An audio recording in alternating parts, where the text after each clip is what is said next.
Welcome to another edition of Northern Heat. My name is Bob Lennon, President of ThermalWood Canada, host for the show today, and our special guest, Scotty Poupart. Hey, Bobby. Nice to be here with you. Well, Scott, I was going to start listing all the things that you're involved in when it comes to firefighting, because that's really the topic of today. So why don't you tell us all the different groups that you're involved with, because I'll forget something if I try to do this on my own. So Sure. Well, first of all, I'm a volunteer with St. Anne Regional Fire Department, an assistant deputy chief. I am the president right now of the Brunswick Association of Fire Chiefs, and we represent over 5,000 firefighters within the province. I'm also sitting right now on the National Advisory Council with the Canadian Association of Fire Chiefs representing New Brunswick. Besides that, in my spare time, I'm a hazmat tech. I work for the province with the scout team here in the north, and I teach firefighting with NBCC. I would have missed something for sure.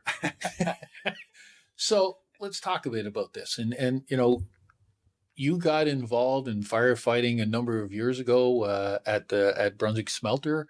That's where it all started, I think, right? It did start there, Bobby. And actually, in 1991, when I moved into the safety office from production, one of the first things I was told is, well, if you're in the safety office, you got to be a fireman. So it kind of, it was the sort of thing of jump in the deep end of the pool and go from there. So things have evolved quite a bit, and there's been a lot of changes now. Just before Christmas, because we tried to have this interview before Christmas, you were heading to Ottawa with a delegation of firefighters and to talk about different things. So, what was the outcome, and what was the purpose of that? Well, every year we go to Ottawa, and as part of Government Relations Week, and we send a delegation of fire chiefs from across Canada.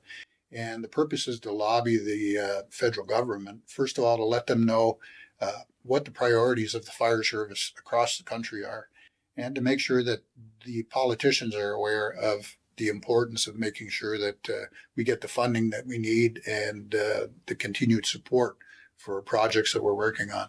So, for instance, one of the things that's very important right now is recruitment. A lot of people would not understand that, 85% of your firefighters across the country are volunteers. In New Brunswick alone, 84% of our fire service is volunteers. So recruitment and retention has become very, very important, because what we noticed through census and surveys that we do, that since 2016 we've lost over 30,000 volunteers across the country. Firefighters are getting older. When you look at my department, most of us are the gray-haired guys now. Yeah. In New Brunswick, most of our volunteers are 50 plus years old. So we need to come up with ideas of how are we going to recruit and retain firefighters. So one of the things that's being done right now is we have a bill going to the floor of the government asking that they increase the $3,000 tax benefit for volunteer firefighters and ground search and rescue volunteers to $10,000 a year. Okay. Of course, there's caveats to that. You have to put in a certain amount of hours and whatnot. But we're hoping that those sort of initiatives are going to maybe not help as much in the recruiting end, but in the retention end. So a firefighter that maybe has 5-10 years in that says, well, I think I've had enough. If he knows that, putting a little bit more money in his pocket on his tax return, it may encourage him to stick around and help us to, keep our numbers up, and also to help train some of our younger firefighters. Well, that's interesting, because, you have the same issues that industry has, right? Retaining people and admitting people who are getting up in age and just don't want to do certain things anymore. And every place you look at these days since 2020, it seems to be everybody's looking for people to go work. But in your case, a lot of it has got volunteers. So, volunteering to be a firefighter is not everybody's bailiwick. No, absolutely not. I mean, and we have to make sure that people understand that. We encourage people to come in the door, see what we're offering, but they also have to understand that, we're going to put you in 100 pounds of equipment. We're going to put an air pack on you. So if you're claustrophobic, that might be an issue. We expect you to climb ladders. So if you're scared of heights, we're going to teach you not to be afraid of heights. And, unfortunately, the stuff we do, there's a high risk to it. So it's the sort of thing that not a lot of people may want to volunteer for. The thing that we do offer is a brotherhood and sisterhood like none other. Yeah, absolutely. And, teamwork. If you like teamwork, volunteer firefighting is all about teamwork. So, the other thing that we stress with people is we have a position for everybody. You may not be a frontline firefighter that wants to go into a burning building, but if you're a good truck driver, we can teach you how to run a pump and supply water to the people that are on the front line. So there's all sorts of things within the fire service that people can do. And this is kind of the message we're trying to get out to more and more people. And the other thing too, you talk about risk, and we just talked briefly before the interview here that this is Firefighters Cancer Prevention Month. Correct. And that there's a high amount of firefighters that do develop cancer because of all the products and everything else that are out there. But that drives then a more knowledge on the other side of the equation about, the budgets go up because you need more equipment, and you were talking about, double gear and that kind of stuff, right? So. Absolutely. And I mean, every province now pretty much has, presumptive cancer coverage for firefighters. To tell somebody that's coming in the door, we're going to expose you to all these risks, and one of them is cancer. A lot of people may want to turn around, walk out the door. Yeah. But on the other side of it, we've done a lot of great things in the last 10, 15 years and continue to do great things in teaching our firefighters and educating our firefighters. For instance, now old style was you come out of a fire, you took a fire hose, washed your gear off and hung it back up, or threw it in the trunk of your car and took it home. Yeah. You don't do that anymore. Now we have extractors where we actually wash the equipment. We have dryers designed to dry the equipment properly so it doesn't degrade it at all. There's a lot of education about, making sure firefighters understand the importance of showering, washing your hands, all the sort of things that basically you and I dealt with back in the lead industry, sort of thing. Yeah. Personal hygiene is a big part of it. We have to look after ourselves as well as, expect help from the government and help from industry to keep developing, better things to protect us. So things are evolving. And with data and information, and as we get older and we learn more and that kind of stuff, we're evolving and doing different things, which you're doing. But not only is that happening, but we were talking briefly about, global warming and what that brings and what people can do to protect themselves, as homeowners and that kind of stuff and everything else that around that. So let's talk a little bit about that, because that's to me is look at the weather we're having now, and you can say there's no global warming, you can say there is, but there's a shift in something that's going on today. Absolutely. And I mean, here's you bring up a good point. A lot of people since the start of the fall, have been saying it's great. There's no snow, it's dry. I look at that and say, what's coming in the spring? Because, the drier weather now means that the forests are going to be drier in the spring. And we saw the results of wildfire across our country and around the globe this year. Perfect example was the Tantalon fire in Halifax, where they lost 250 homes. One of the things you and I talked about was the fact that, there was streets where most of the homes were burned, but every now and again there was a home that was untouched. And, the government has realized that. And one of the things actually we talked about at Government Relations Week was getting the federal government to give us more money to promote the FireSmart program, which started in British Columbia.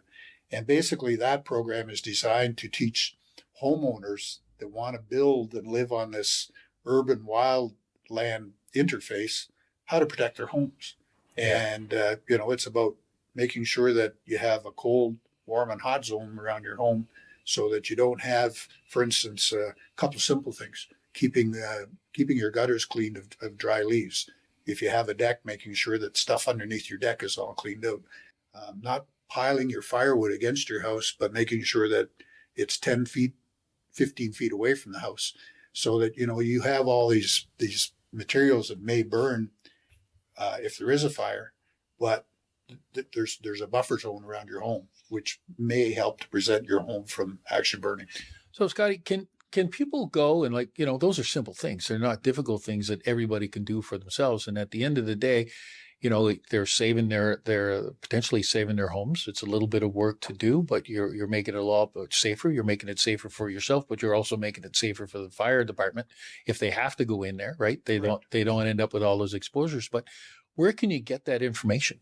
Well, FireSmart Canada, if you were to Google FireSmart Canada, there's all sorts of information there. You can actually take a little course on it. Plus the fact that there's a $500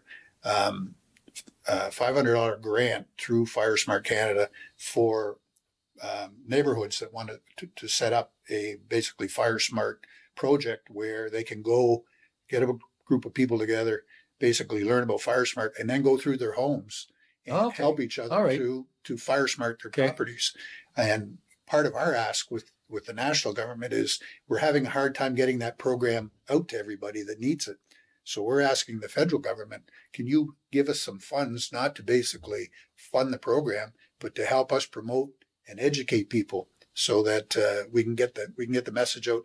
And the more people that we can get educated, hopefully that'll help them to start fire smarting their properties. Oh, that's a great initiative. And the other thing too is that, like, I receive a newsletter every day in the wood business, and there's a lot of articles there that come out for different things. But the last article that I read this week was the fact that, just the fires that were in British Columbia this year added up to over $700 million in loss.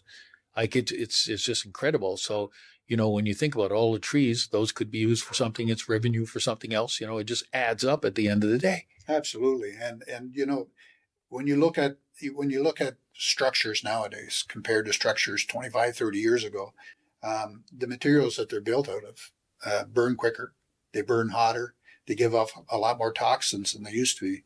A well-known fact amongst firefighters, maybe some people don't understand, is, if your house catches fire, you have about 2 to 3 minutes to get out. Nowadays, used to be you could get out 5 to 10 minutes, but because of the materials, time has yes, absolutely. So fire prevention is our biggest tool. The more fires we can prevent, the better. If we can keep the trucks in the halls, that's great for us. But we need people's help. We need people to understand. You educate their kids. For instance, closing your bedroom door at night saves you a huge amount of time if there's a fire. All those doors that are open in a house are paths for the fire to follow. So, educating your kids, close the doors at night, smoke alarms, making sure your smoke alarms work, educating people on kitchen fires. And another big thrust we have right now is we're lobbying for changes in building codes to include sprinklers in new builds.